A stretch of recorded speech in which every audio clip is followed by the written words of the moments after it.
تو پاکستان میں کچھ عرصے سے یہ وہ پوری دنیا میں ایک زمانے میں رہا, لیکن پاکستان میں اب بھی یہ ہے کہ اگر آپ نے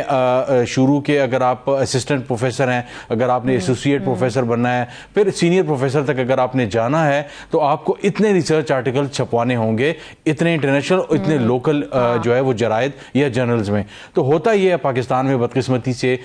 کہ دائیں بائیں سے کاپی پیسٹ کر کے جو ہے وہ آرٹیکل چھپوا لیے جاتے ہیں, اور یا کہیں جو دائیں بائیں سے چرا لی جاتے ہیں. گو کہ ایک اچھا نظام موجود ہے, لیکن اس کے باوجود جو ہے وہ چربا سازی, یہ جو پلیجرزم ہے, اس کو جو ہے مات دینے کی کوشش کر کے چیزوں کو چھپایا جاتا ہے. ایک قسم کا چربا سازی دو نمبر طریقے سے. جس طرح سے آپ نے کہا کہ انٹرنیشنل جرنلز جو ہیں ان میں پیسے دے کر آرٹیکل چھپوائے جاتے ہیں, یہ سلسلہ جو تھا یہ تو شروع سے جاری تھا, تو کیا اب وہ مکمل طور پر بند ہو سکے گا, یا پھر ہم دیکھیں گے کہ کوئی نیا لوپ ہول نکل آئے گا اس حوالے سے؟ دیکھیں, اس حوالے سے اگین ایک بالکل ابتدائی سٹیپ ہے, اور اے جی سی کی کوشش ہے, نئی مینجمنٹ کی کوشش ہے کہ کس طریقے سے اس سارے جال کو توڑا جائے. اب امریکہ وغیرہ میں یہ ہوا کہ جو یونیورسٹیز کے ٹیچرز تھے ان کی پروموشن سے علیحدہ کر دیا گیا ریسرچ جرنلز کو. یعنی اسلام آباد میں کچھ ایسی یونیورسٹیز ہیں جن کے پروفیسرز نے ایک سال کے اندر 300 سے 400 یا 600 تک آرٹیکلز لکھے. یہ ہیومنلی پاسبل نہیں ہے, اور انہوں نے جو ہے وہ ریسرچ جرنلز میں چھپوائے بھی. تو لوگ حیران ہوتے ہیں کہ یہ کیسے ممکن ہے. تو اس چیز کو روکنے کے لیے جو اس طرح کے ڈمی قسم کے ریسرچ جرنلز تھے ان کو فلٹر کر کے ان کی کوالٹی کو دیکھا جا رہا ہے, اور ان کو فلٹر آؤٹ کیا جا رہا ہے. جولائی 2025 سے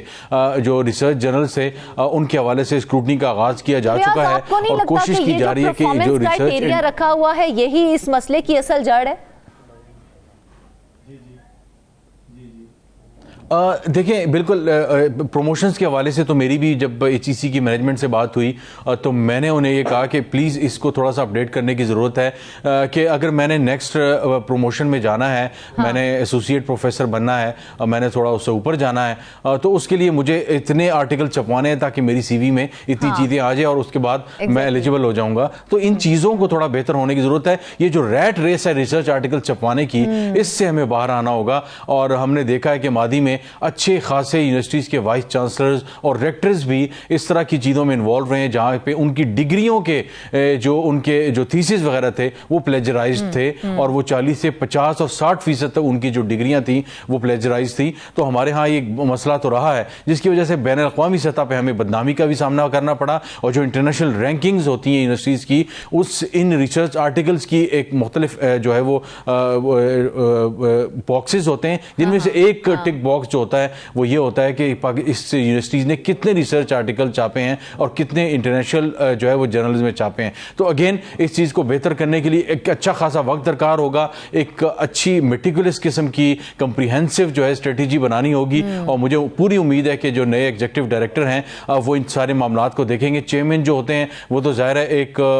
سیریمونیل پوسٹ ہوتی ہے, جو ایگزیکٹو ڈائریکٹر ہوتے ہیں ان کے پاس وہ پبلک جو ہے وہ اکاؤنٹ جو ہے اکاؤنٹنگ آفیسر بھی ہوتے ہیں, وہ چیزوں کو دیکھتے ہیں, پی ایس سی اور کمیٹیز میں جا کے جواب دہی کرنی ہوتی ہے. تو امید کی جا سکتی ہے کہ وہ ان معاملات کو بہتر کریں گے اور ریسرچ کو ریسرچ ہی رہنے دیں گے. جہاں پاکستان میں بہت سی بیماریاں ہیں, بہت سے سوشل ایشوز ہیں, ہمارے ہیومن رائٹس کے ایشوز ہیں, ان چیزوں پہ ریسرچ کر کے اوریجنل ریسرچ ہمارے سامنے آئے تاکہ پالیسی میکرز ان ریسرچ کو دیکھ کر نئے قوانین بنائے, اور جو ڈاکٹرز ہیں وہ ان ریسرچ کی بیسس پہ جو بیماریاں ہیں ان کے تدارک کے لیے کوششیں کریں. اچھا ریاض, ایک اور چیز ہے, ایتھکس گائیڈ لائن کی بات ہو رہی ہے, تو کیا طلبہ اور پروفیسر کو غیر اخلاقی راہ سے اپنانے سے روکنے کے لیے یہ جو ایتھکس گائیڈ لائن ہے یہ مؤثر ثابت ہوگی کہ نہیں ہوگی؟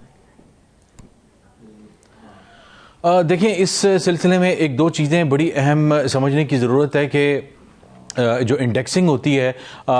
وہ مختلف جگہوں پہ فیک ہوتی ہیں. مثال کے طور پر یہ ہوتا ہے کہ مطلب جنرل ہائی جیکنگ بھی آتی ہے جس میں آپ کسی کا ایک اوریجنل ویب سائٹ کی فیک ویب سائٹ بنا کے اس سے ملتی جلتی لوگوں سے پیسے لے کے آرٹیکل چھاپتے ہیں اور آپ اپنی سی وی میں جو ہے وہ اس کو ڈال دیتے ہیں. جہاں تک امپیکٹ فیکٹر کی بات ہے تو امپیکٹ فیکٹر یہ ہے کہ ایک کسی آرٹیکل میں کسی جگہ پہ آپ کا جو جو آرٹیکل ہے وہ چھپا ہے, مثال کے طور پر چائے جو ہے دن میں اتنی اگر استعمال ہوگی تو یہ صحت کے لیے کتنا نقصان دہ ہوگی, اس پہ آپ نے ریسرچ آرٹیکل چھاپا ہے, تو وہ کتنے لوگوں نے کتنی مرتبہ دیکھا. یہ جو ہے یہ امپیکٹ فیکٹر جو ہے یہ طے کرتا ہے کہ آپ کے جرنل جو ہے, آپ کی جو ریسرچ ہے وہ کتنی زیادہ مؤثر ہے کہ اتنے لوگ اس کو کوٹ کر رہے ہیں. پھر ایک اور چیز ہوتی ہے, انڈیکسنگ ہوتی ہے, کہ آپ کا جو آرٹیکل ہے وہ کتنا زیادہ معتبر ہے اور کتنے معتبر جو ہے وہ جرنل میں چھپا ہے اور اس کی کتنی اہمیت ہے. بڑے بڑے انٹرنیشنلی ریکگنائز قسم کے جو ہے وہ جرنلز ہیں, جہاں پہ ہارورڈ, MIT اور بڑی بڑی یونیورسٹیوں کے جو اسٹوڈنٹ ہیں, اسکالرز ہیں, وہ اپنے جو آرٹیکل چھاپنے کے لیے بھی جو ہے وہ ایڑی چوٹی کا زور لگاتے ہیں. وہاں پہ آرٹیکلز آپ کے نہیں چھپ پاتے, تو اگر وہاں پہ آپ کا آرٹیکل چھپتا ہے تو ظاہر ہے پاکستان میں چند نامی گرامی لوگ ہی ہیں جن کے آرٹیکلز اتنی بڑی جو ہے وہ ریسرچ جرنلز میں چھپے ہیں. تو اگین ان چیزوں کو بہتر کرنے کی اشد ضرورت ہے, ورنہ ہم پہ آلریڈی بہت سی حوالوں سے ہمارے اوپر ٹھپے لگ چکے ہیں کہ ہمارے ہاں جو ہے وہ جنرل ہائی جیکنگ ہوتی ہے اور سپوفنگ ہوتی ہے. یہ ساری چیزیں جو ہیں بدقسمتی سے بڑی بدنامی ہے, اور بہت سی جگہوں پہ اگر ہم اپنی ریسرچ آرٹیکلز کو باہر پروفیسرز کو پیئر ریویو کے لیے بھجواتے ہیں تو اس پہ جو ہے بڑی منفی قسم کی فیڈ بیک آتی ہے. مثال کے طور پر یہاں پہ ایک PhD پروفیسر بیٹھے ہوئے ہیں, کوئی آرٹیکل چھپا ہے تو وہ باہر جو ہے وہ ایک قسم کا ایک اور PhD پروفیسر کو بھجواتے ہیں کہ یہ جو تھیسز ہے, یہ جو ریسرچ آرٹیکلز ہے, اس کو ذرا دیکھا جائے, اور پھر اس پہ جو ہے وہ اپنی فیڈ بیک وغیرہ دیتے ہیں. انفارچونیٹلی پاکستان میں یہ بھی فیک طریقے سے کی جاتی ہیں. تو بہت سی چیزوں کو دیکھنے کرنے کی ضرورت ہے, اور اگر یہاں پہ یہ مینجمنٹ بہت سی چیلنجز ہیں, جو ہے وہ جانچ کی جائے گی, تو یہ جو جانچ کی جائے گی آن لائن پورٹل کے ذریعے, یہ کتنی ٹرانسپیرنٹ ہوگی؟ دیکھیں نیت تو بظاہر یہ لگ رہی ہے کہ ان چیزوں کو ٹرانسپیرنٹ رکھا جائے. آن لائن جب یہ آرٹیکل چھپیں گے تو ان کو کاؤنٹر چیک کیا جائے گا, ان کو دیکھا جائے گا کہ یہ جو ریسرچ آرٹیکلز ہیں ان کی صحت کتنی جو ہے وہ بہتر ہے, اور کیا یہ اس انٹرنیشنل جو ریسرچ آرٹیکلز جو انٹرنیشنل جرنلز میں چھپنے کی جو بیسک کرائٹیریا ہوتے ہیں, آپ KPIs کہہ لیں یا جو بھی کچھ کہہ لیں, کیا ان بیسک کرائٹیرین جو ہوتے ہیں یا کرائٹیریا ہوتے ہیں ان کو یہ میٹ کر رہا ہے یا نہیں کر رہا. اگر وہ اس کو میٹ نہیں کر رہا تو اس پہ ریڈ فلیگ لگ جائے گا, اور اس کے بعد جو ہے اس اسکالر کے خلاف کیا ایکشن لیا جائے گا,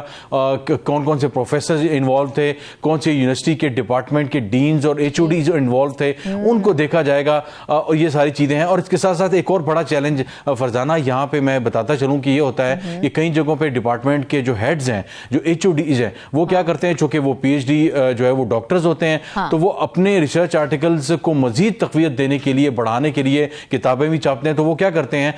جن بچوں کی وہ سپرویژن کر رہے ہوتے ہیں MPhil اور PhD کے لوگوں کی, تو ان سے ریسرچ آرٹیکلز لکھواتے ہیں, اور 10-12 بچے اگر ان کی سپرویژن میں ہیں, ان کے جو آرٹیکلز کو کمبائن کر کے ایک کتاب بنا دیتے ہیں اور وہ چھاپ دیتے ہیں, اور وہ کہتے ہیں جناب ہماری کتاب, ہم نے اتنی کتابیں چھاپی ہیں. تو یہ بھی دیکھنے کی ضرورت ہے, اور HEC کی مینجمنٹ کا کہنا تھا کہ ہم اس طرح کے معاملات کو بھی دیکھ رہے ہیں تاکہ فیک قسم کی جو کتابیں چھپ رہی ہیں, جو مطلب کتابوں کے ڈھیر پہ ڈھیر لگ رہے ہیں, لیکن سوسائٹی پہ اس کا کتنا امپیکٹ ہے, ہیومن رائٹس پہ, سوشل سائنسز پہ, میڈیکل سائنسز پہ, یہ ایک بہت بڑا ایشو ہے کہ یہاں پہ ان چیزوں کو بہت سنجیدگی سے نہیں لیا جاتا. تو جب باہر سے ریسرچرز اور ڈاکٹرز آتے ہیں, جب وہ یہاں کی چیزیں دیکھتے ہیں تو انہیں شدید مایوسی ہوتی ہے. تو اب یہ جو ریویو سسٹم متعارف کروانے جا رہے ہیں, یہ جو انٹرنل اور ایکسٹرنل جائزے کا یہ ریویو, یہ کتنا جانبدار ہوگا, غیر جانبدار ہوگا, اور کتنا مضبوط ہوگا, کیا سمجھتے ہیں آپ؟ دیکھیں فرزانہ, اس کے یہ ایک اور ایک بڑا چیلنج ہوتا ہے کہ انٹرنل اور ایکسٹرنل ریویو ہوتے ہیں. مثال کے طور پر بہت سے ایسے MPhil کے اور جو MS یا PhD کے جو تھیسز ہوتے ہیں, وہ انٹرنل اور ایکسٹرنل ریویو کو جو ہے وہ ریویو کے لیے بھیجے جاتے ہیں. تو باہر کے ممالک میں جو ہے وہ ان تھیسز وغیرہ کو, آرٹیکلز کو بھیجا جاتا ہے, ان پہ ایک قسم کی جرا کی جاتی ہے. انٹرنیشنل پروفیسرز جو ہوتے ہیں وہ کرتے ہیں, اور لوکل کرتے ہیں. اب لوکل کو تو یہاں پہ انفارچونیٹلی کہہ لیں کس طریقے سے آپ مینج کر لیتے ہیں. بہت سی جگہوں پہ چائے پانی بھی سننے میں آیا ہے, کھانا کھلانے کی باتیں بھی آئی ہیں, لیکن انٹرنیشنلی جب اس طرح کی چیزیں باہر جاتی ہیں تو اس میں بھی چیزوں کو جو ہے وہ مینیپولیٹ کیا گیا ہے, اور فیک پروفیسرز بنا کر اس کے فیک جو ہے وہ پازیٹیو ریویوز بنا کر اس چیزوں کو آگے لے جایا جاتا ہے. لیکن اب سنا یہ جا رہا ہے کہ بڑا یہ اہم سوال ہے, کیا HEC کے پاس اتنے ریسورسز اور ایکسپرٹس موجود ہیں کہ وہ اس پورے نظام کو مؤثر انداز میں چلا سکیں, جس طرح سے ریویو کیا جا رہا ہے اب اور کہا جا رہا ہے کہ آن لائن پورٹل کے ذریعے یہ سب کچھ ہوگا؟ دیکھیں ایک چیلنج تو ہے، دعویٰ کرنا ایک اپنی جگہ ہے اور باقاعدہ چیزوں کو اس طرف لے جانا یہ ایک بڑا چیلنج ہوگا. اور ماضی میں میں خود گواہ ہوں، ایسے اسکالر سے ملا ہوں، اور یہ چند سال مطلب 3-4-5 سال کے دوران کی بات ہے کہ مجھے کئی ایسے یونیورسٹیز کے پروفیسرز اور پی ایچ ڈی اسٹوڈنٹس ملے جنہوں نے اس بات کا سامنے کھل کے کہا کہ جناب ہمیں اس طرح کے ایچ ای سی اپروو جو ریسرچ جرنلز ہیں، ہمیں ان جرنلز میں جو ہے وہ آرٹیکل چھپوانے کے لیے باقاعدہ طور پہ ایچ ای سی کے لوگ اور جو جرنل کی سطح پہ جو ویب سائٹ چلا رہے ہیں یا جو ایڈیٹرز ہیں ان کو باقاعدہ طور پہ پیسے دے کے ہمیں یہ جرنل چھپوانے پڑے، کیونکہ بہت سی جگہوں پہ آپ کو پی ایچ ڈی کے آپ کے تھیسس جو ہے وہ آپ کی ڈگری آگے نہیں جاتی جب تک آپ نے اتنے جرنلز میں اتنے آرٹیکلز نہ چھپوا لیے ہوں. اور اس طرح ایم ایس کے لیول پہ بھی ہوتا ہے. تو اس ساری چیزیں بڑی جو ہے وہ فلمزی اور بڑی شیڈی اور فیک انداز میں ہوتی رہی ہیں، لیکن امید کی جا رہی ہے کیونکہ یہ بہت آغاز ہے، ہم ابھی چیزوں کو ظاہر ہے اس طرح ایسیس نہیں کر پائیں گے. اب جب سٹیپس آگے کی طرف لے کے جائیں گے تو ہم دیکھ سکیں گے کہ کیا ان کے پاس مین پاور ہے. اب بظاہر تو شاید اس طرح کی نہیں ہے، لیکن ارادہ ان کے لگ رہے ہیں کہ چیزوں کو یہ بہتر کریں گے. کتنا بہتر کریں گے ظاہر ہے یہ تو ہمیں اگلے 6 ماہ اور 8 ماہ میں پتہ چلے گا. وہ جو فیک جرنلز ہیں ان کے خلاف کیا کارروائی کی جائے گی؟ کیا ان پہ صرف پابندیاں لگائی جائیں گی یا پھر کوئی پینلٹی سسٹم بھی متعارف کروایا جائے گا تاکہ آئندہ اس طرح کا کوئی قدم نہ اٹھا سکے؟ دیکھیں یہ تو میرا خیال ہے کہ ہمارے پروگرام کی طرف سے، ہمارے پروگرام کے توسط سے جو ہے ایچ ای سی کے لیے، اور ظاہر ہے وہ چیزوں کو دیکھتے بھی ہیں مینجمنٹ کو، ہماری یہ تجویز ہوگی کہ اس طرح کی جو فیک ویب سائٹس بنائی گئی ہیں، ہائی جیکنگ کرتے ہیں، ملتے جلتے ناموں سے انہوں نے وہ بنائی ہوئی ہیں، جس طرح ہمارے میڈیا میں ہوتا ہے اس طرح بہت سی جگہوں پہ یہ ہوتا ہے کہ ملتے جلتے ناموں سے ویب سائٹس بنا لی جاتی ہیں اور لوگوں سے پیسے لے کے اس پہ آرٹیکل چھپوائے جاتے ہیں، وہ اپنی سی ویوں میں ڈال کے باقاعدہ طور پہ اسکالرشپ اور فیلوشپس کے لیے اپلائی بھی کرتے ہیں اور اس طرح اپنی پروموشنز بھی لیتے ہیں. تو ہماری گزارش یہ ہوگی ایچ ای سی کے حکام سے کہ اس طرح کی ویب سائٹس کو جو ہے وہ باقاعدہ طور پہ ایف آئی اے کے جو سائبر کرائم ہے، اب تو سائبر کرائم این سی سی آئی اے بن گیا ہے، این سی سی آئی اے کو باقاعدہ طور پہ اس طرح کی چیزیں، اس طرح کی ویب سائٹ بھجوائی جائیں، اس طرح کے لوگوں کے نام بھجوائے جائیں، اور باقاعدہ طور پہ ایچ ای سی کی ویب سائٹ پہ اور ایچ ای سی کے سوشل اور ڈیجیٹل میڈیا پہ باقاعدہ طور پہ اس طرح کے جو جعلی نام ہیں، جعلی جرنلز ہیں اور جعلی پروفیسرز ہیں اور جو یونیورسٹیز اس طرح کے کام کرتی ہیں ان کے بارے میں آگہی دی جائے. اخبارات میں اگر نہیں کیا جاتا لیکن ڈیجیٹل میڈیا پہ لوگوں کو آگاہ کیا جائے تاکہ پڑھے لکھے لوگ، ایون جو سادہ لوگ ہیں، بہت سے پروفیسر وغیرہ میڈیا سے ان ٹچ نہیں ہیں، ان کو پتہ نہیں ہوتا کہ اس طرح کی چیزیں جو ہیں وہ ہوتی ہیں. تو کچھ لوگ تو ولفلی کرتے ہیں اور کچھ جگہوں پہ باقاعدہ طور پہ جعلی طریقے سے بھی چیزوں کو کروایا جاتا ہے. اور میں پی ایچ ڈی پروفیسرز کی بھی بات کر رہا ہوں کہ انہوں نے کہا کہ ہماری مجبوری ہے کہ کچھ جگہوں پہ ہمارے آرٹیکل اس طرح نہیں چھپتے تو ہمیں جو ہے پیسے دے کے ایسی جگہوں پہ آرٹیکل جو ہے وہ چھاپنے پڑتے ہیں. تو میرا خیال ہے کہ ایچ ای سی بھی اپنا قبلہ درست کرے گا اور مینجمنٹ بھی اس چیز پہ بڑی سخت جو ہے وہ نظر رکھے گی تاکہ اس طرح کی چیزیں دوبارہ نہ ہو اور پاکستان کا وقار بلند ہو. لیکن سوال میرا یہ ہے کہ کیا ایم فل اور پی ایچ ڈی طلبہ جو ہیں کیا ان کے لیے کوئی ٹریننگ یا پھر اویئرنیس پروگرام بھی شروع کیے جائیں گے یا پھر صرف کاروائیاں ہی کی جائیں گی؟ دیکھیں اگین ہمارے پروگرام کی توسط سے جس طرح ایچ ای سی اس چیزوں کو لے کے جا رہا ہے، ان سے گزارش ہے کہ جہاں پہ سوشل ڈیجیٹل میڈیا پہ آپ یہ چیزیں بتا بھی رہے ہیں وہاں پہ آپ ریسرچ آرٹیکلز کے لکھنے کے حوالے سے آپ نے اپنی ویب سائٹ پہ تو ان جرنلز کے نام تو لکھ دیے کہ یہ جو ہے وہ ایچ ای سی ریکگنائز جرنلز ہیں، لیکن جو جعلی نام ہیں، جو جعلی ادارے ہیں، ان کے حوالے سے ان کے نام بھی جو ہے ویب سائٹ پہ لکھے جائیں، بتائے جائیں، کیونکہ اس قسم کی کوئی چیز ایچ ای سی میں نہیں ہو رہی. تو یہ بتانا ضروری ہے کہ جہاں پہ آپ یہ بتاتے ہیں کہ ایچ ای سی کی یہ ریکگنائزڈ یونیورسٹیز ہیں یہاں پہ اپنے بچوں کو داخل کروائیں اور یہ جعلی نام ہے، تو اسی طرح ایسے جرنلز کے نام بھی چھاپے جائیں جو جعلی ہیں اور ویب سائٹ پہ ڈالیں. اس میں کوئی آر نہیں ہے، کوئی بدنامی نہیں ہے، بلکہ لوگوں کی بہتری کے لیے، ریسرچ اسکالرز کی بہتری کے لیے ہے، پی ایچ ڈی اسکالرز کے لیے بہتر ہے، پی ایچ ڈی ڈاکٹرز کے لیے، پروفیسرز کے لیے، ہیڈ آف ڈپارٹمنٹس کے لیے، یونیورسٹیز کے لیے جا رہے ہیں. ان اقدامات سے پاکستان میں ریسرچ کا جو اوور آل کوالٹی سٹینڈرڈ ہے وہ کتنا بہتر ہوگا؟ لیکن دیکھیں فرزانہ، یقیناً بہتر ہوگا. آپ ایسا سمجھیں کہ جعلی حکیم اور جعلی ادویات کے حوالے سے اگر عوام کو آگہی ہو جاتی ہے کہ یہ ہسپتال ہیں اور یہ جگہ ہیں، یہ ڈاکٹرز ہیں، یہ اپرووڈ لسٹ ہیں، آپ نے کس شہر میں جانا ہے، یہاں پہ کیا جس ڈاکٹر کے پاس جا رہے ہیں کیا وہ جو ہے وہ پی ایم ڈی سی جو اسے اپرووڈ ہے، کیا اس کے پاس ایم بی بی ایس کی اور دوسری اسپیشلائزیشن کی ڈگریز موجود ہیں، آپ اس کا نام ڈالتے ہیں ویب سائٹ پہ.